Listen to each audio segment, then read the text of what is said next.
is officially day 12 of our journey to making the film The Executioner. That's a while, but worth it. And in this video, you're going to learn something about the basics of stop motion at some point. But not right now, because we have questions. Lord Farquaad commented, Mighty Dude 1 commented, where do you get your bricks from, and how do you structure your set buildings? I've been collecting Legos since I was like 5 years old, so I have bought bricks from pretty much everywhere. A good place to buy a lot of it in one setting is eBay. You can buy like 50 pounds for $100. As for my structured buildings, I did make a video on this. It's day 9. I'd go check that out, but main thing I'd focus on is overlapping bricks. So not there, right there. And that just makes the set strong. Zach Films commented, do you have any tips for making a set feel big when you have limited space? I wouldn't know what that's like, Zach Films. I'm kidding. I've had this problem myself for a while, and I would just say like a wide-angled lens. And of course some backgrounds, like that'll take you a long way. A Brick commented,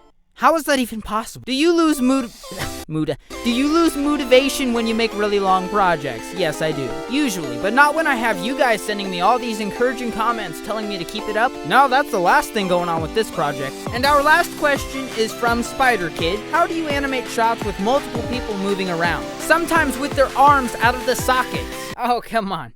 You know I cannot share that. Today we learned the basics of stop motion and how to animate with arms out of their sockets. Animation really is just patterns and techniques that you're gonna learn over time. Let's take this shot for instance.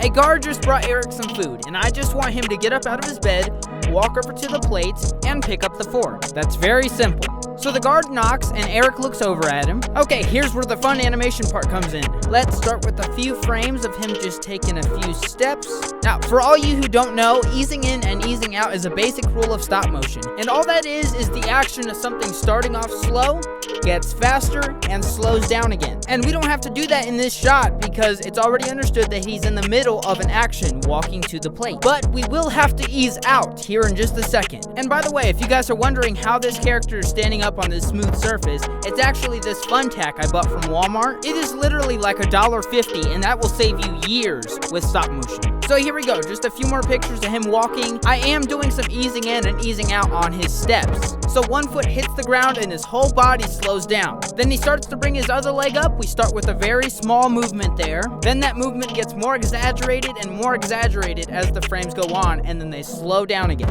Then he reaches down for the fork. Again, some tiny movements here. And I did make him just sit there still for a second after he finished walking, and that just adds some dramatic effect to it. Then he reaches down. We're starting off with slow actions again. We're gonna ease in, grabs the fork, and eases out. And that is literally all there is to it. And if you want to animate a character with his arm out of the socket like I do in a lot of my clips, get out your fun tack. So of course you'd remove his arm and put some fun tack on the back of his arm there, and you stick that to the back of that socket. And be sure not to put too much fun tack or it will show in your animation, as it has in a few of mine. That's all I have for you today. I'll see you tomorrow. Bye.